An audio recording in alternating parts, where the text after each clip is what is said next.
Bonjour mes chers taureaux, je vous remercie de me retrouver pour cet horoscope du mois d'avril. Le premier d'écran célébrera son anniversaire ce mois-ci, donc je vous souhaite le plus d'épanouissement possible pour ce nouveau cycle. On va voir justement ce qu'il annonce. Vous pouvez voir qu'il y a des roses rouges, c'est pour les célébrer l'amour que vous m'avez transmis le mois dernier pour mes 10 ans sur YouTube. Je réfléchis toujours à une solution, entre guillemets, de fidélité pour vous remercier à mettre en place. Je vous en avertirai dès que je me serai mise d'accord sur quelque chose avec moi-même. Alors, on a un tirage qui est presque intrigant. C'est-à-dire qu'il est très mystérieux, votre tirage. On a la carte de la lune et de la papesse qui, ensemble, dialoguent de façon presque souterraine. Il y a quelque chose comme ça, quelque chose de caché, quelque chose de dérobé au regard des gens qui est en train de se mettre en place. Alors, peut-être que ce mois-ci, vous êtes en train de mettre en œuvre un projet, un plan, planifier quelque chose et il ne faut pas que les gens le sachent. C'est vraiment l'idée, on fait ça sous le manteau parce que sinon, on va nous piquer notre idée. Ou alors, ça peut être quelque chose qui est en gestation. Donc, pour ceux et celles qui voudraient enfanter, ce mois d'avril me semble être fécond. J'utilise le mot à bon escient. Pour ceux et celles qui ne voudraient pas d'enfants, protégez-vous. C'est-à-dire en passant. Parce que vous avez en plus ce roi de coupe. Et le roi de coupe, il apparaît dans les énergies positives. Donc, tout ce qui est mis en lumière dans cette guidance d'avril peut être en rapport avec un signe d'eau. Cancer, Scorpion, Poisson. C'est quelqu'un qui a un rôle majeur dans les projets ou dans votre vie dans le cadre des semaines qui viennent et un rôle protecteur. C'est un allié, le roi de coupe. Alors, c'est pas forcément un homme, c'est quelqu'un qui a du pouvoir parce qu'il règne sur votre cœur ou qui a du pouvoir parce qu'il peut agir en votre faveur. Mais quoi qu'il en soit, ça en fait plutôt un support qu'autre chose. Ce roi de coupe peut nous parler de l'idée que l'amour va s'inviter dans votre vie en ce mois d'avril ou que tout simplement vous allez mieux maîtriser vos émotions, mieux canaliser vos désirs et vos envies, de sorte à en avoir les pleins pouvoirs et pouvoir précisément faire des choses importantes parce que vous avez deux lames majeures quand même qui annoncent que les choses vont bouger même si c'est de façon pas forcément révélé au grand jour. Hein, pour vivre heureux, vivons cachés. Peut-être qu'il y a quelque chose de ce type-là pour le moment. Mais en tout cas, le roi de coupe, ça peut être vraiment quelqu'un qui vient vous aider, qui vient vous nourrir d'émotions positives, qui vient œuvrer en faveur de vos projets. Et donc, plutôt un signe d'eau, cancer, scorpion, poisson. Mais vous pourriez être ce roi de coupe ce mois-ci. C'est-à-dire que vous pourriez incarner vraiment une stabilité émotionnelle à toute épreuve. Comme si vous n'êtes plus assujetti à ce que vous ressentez, mais que vous êtes en pleine et totale maîtrise de ce que vous éprouvez. Il y a une sorte de sagesse émotionnelle qui se dégage du roi de coupe qui vous permet de faire face aux situations que vous rencontrez avec une grande sérénité. C'est une position de force qui vous aide à gérer vos relations et à vos ambitions avec beaucoup d'équilibre. Ça peut être un conseil aussi, c'est avec l'amour, l'affection, l'empathie, la bienveillance, l'écoute et les relations humaines que vous pourrez activer votre réseau, mettre en œuvre ce projet, vous faire entendre et ainsi de suite. Donc ça peut être quelqu'un qui est là pour vous aussi. Et vous ignorez peut-être au principe du mois d'avril sa présence, mais elle saura se faire sentir cette présence quand vous en aurez le plus besoin. Parce que précisément, vous avez le 5 de denier dans les obstacles. Or, la carte du 5 de denier, c'est le sentiment d'avoir été abandonné, oublié, laissé pour compte. On sent que on a peut-être passé quelques coups de fil, envoyé quelques mails ou quelques messages et puis personne ne nous répond.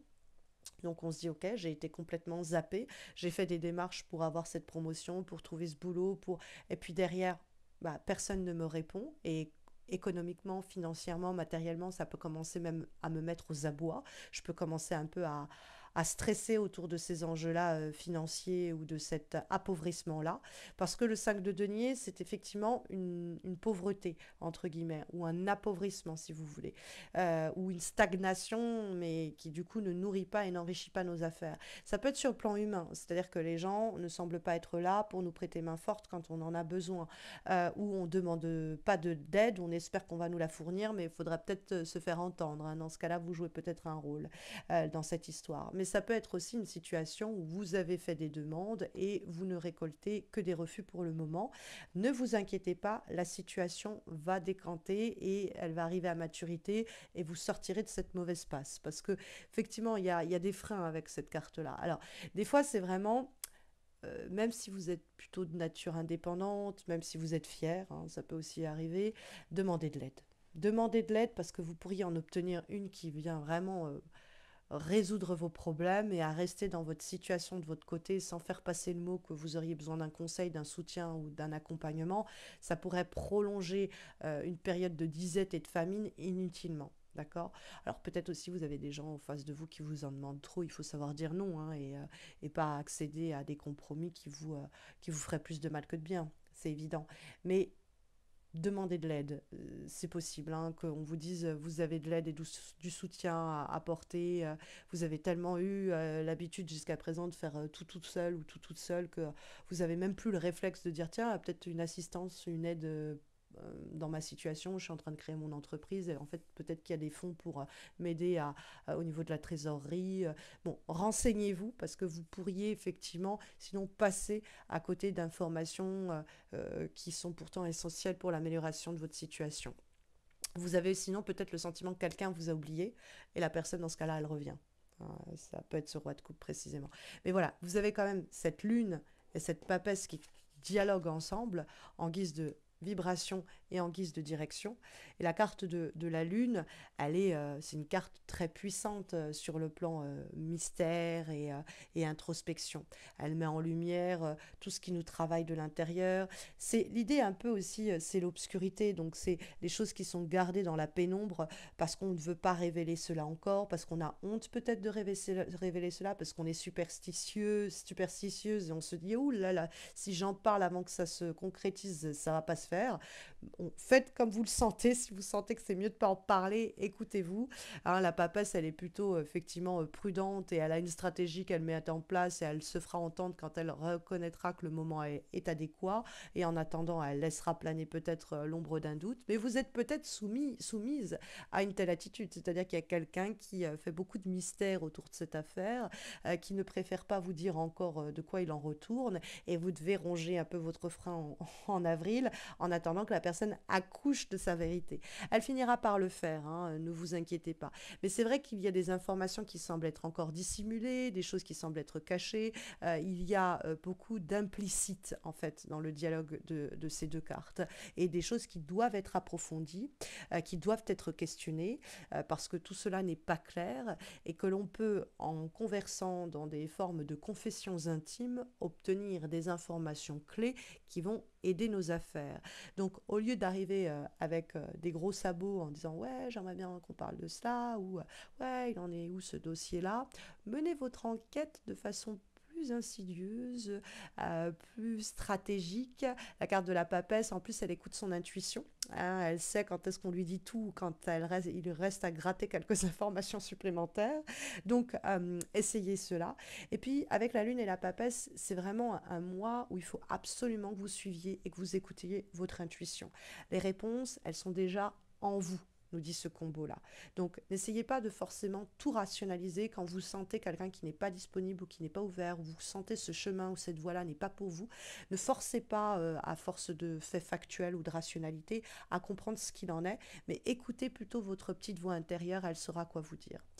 Ça peut être aussi l'idée que si vous avez un projet important et qu'il est peut-être nécessaire de le garder secret, faites-le évoluer, avancez à l'abri du regard des indiscrets. C'est la meilleure façon dont ça aboutira de manière heureuse. Vous avez ici donc un mois où votre intuition et votre connaissance intérieure et secrète des choses peut être un grand atout pour stabiliser une situation, l'amener jusqu'à sa maturité. Alors, il y a l'idée qu'on doit de toute façon quand même un peu lâcher prise. On ne peut pas tout contrôler, mais émotionnellement, vous réussissez à vous canaliser, on vous prête main forte face à cette confusion ou ces incertitudes à rester voilà, pas trop aux abois émotionnellement ni sans dessus-dessous. Parce que moi, j'ai le sentiment quand même qu'il y a des vérités cachées qui vont se révéler à vous si vous prenez le temps de faire ce travail-là, tout doux, j'avance à pas feutrer, je me renseigne, je m'informe, je tourne mon regard vers moi, j'écoute ma petite voix intérieure, j'écoute mon intuition.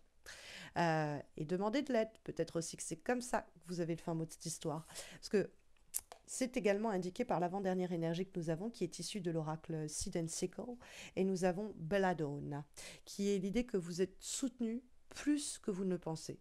Même si vous avez tendance à vous dire, allez, je tiens debout tout seul, toute seule, j'ai pas besoin d'aide extérieure, il y a des personnes qui sont là, qui tiennent à vous, et qui seront là quand vous en aurez besoin. à la condition de ne pas rejeter leur aide ou de ne pas négliger ses relations précieuses en disant non, non, mais c'est bon, je m'en occupe tout seul ou toute seule. Vous pourriez avoir ce réflexe-là encore hein, qui tient bon et qui résiste. Donc faites attention à ça. Ne laissez pas ces émotions prendre d'indépendance, d'autonomie ou de se dire j'ai besoin de rien ni de personne, prendre le dessus. Hein, parce que vous avez des gens qui sont là pour vous, vous avez une belle relation même qui pourrait émerger grâce à ça. Donc ne la boudez pas, ce serait dommage. Et comme dernière recommandation, nous avons une lame issue de l'oracle de l'alchimiste et nous avons la carte Bone Dust, la poussière d'os, qui est un appel à lâcher le passé et à embrasser la nouveauté. L'idée que vous allez revitaliser une situation pour aller de l'avant et que la clé pour que les choses se passent bien, ce sont les nouvelles expériences, faire les choses différemment, ne pas rester bloqué sur ce qui a été ou sur la manière dont on procédait auparavant et essayer un peu de dépoussiérer tout cela et se dire ok, j'ai toujours agi de cette façon-là, ça m'a plutôt réussi par le passé, ça ne marche pas ou ça ne marche plus et aujourd'hui il faut que je prenne un autre angle d'attaque, il faut que je lâche mes méthodes anciennes et sans doute obsolètes pour eh bien, les remettre au goût du jour et nourrir un projet ou une façon de faire nouvelle, peut-être une nouvelle relation également. C'est ici les recommandations qu'on vous donne. Alors sur le plan affectif, amoureux et relationnel, sachez que j'ai réalisé des guidances trimestrielles pour la saison printanière que j'ai publiées il y a quelques jours, que vous pouvez consulter pour affiner le message qui vous est délivré ici. Et vous pouvez le compléter par aussi des guidances annuelles amoureuses pour 2025 que j'ai fait. Et vous allez avoir les playlists de ces horoscopes et de ces guidances qui vont vous être suggérées dans quelques secondes. Et pour le plan professionnel, j'ai aussi réalisé une guidance intuitive sur la carrière qui va également apparaître, donc n'hésitez pas à la regarder. N'hésitez pas à laisser un commentaire pour me dire comment ça résonne en vous ce mois-ci, mes chers taureaux, à liker la vidéo et à vous abonner à ma chaîne pour ne pas rater les prochains concours, les prochains horoscopes, les prochaines guidances, et puis pour soutenir ma chaîne. Parce que quand vous laissez un commentaire, quand vous likez, quand vous vous abonnez, vous permettez à ma chaîne de continuer à avoir de la visibilité, à croître, et donc vous me motivez à continuer et poursuivre les efforts que je fais depuis plus de 10 ans. Donc, pour soutenir ma chaîne, pour réchauffer mon cœur, n'hésitez pas à laisser un commentaire, à liker la vidéo et à vous abonner. Je vous souhaite à tous et à toutes de très belles semaines à venir. Encore un joyeux anniversaire à ceux qui le célébreront ce mois-ci. Je vous dis à bientôt. En tout cas, je l'espère, mes chers taureaux. Prenez bien soin de vous.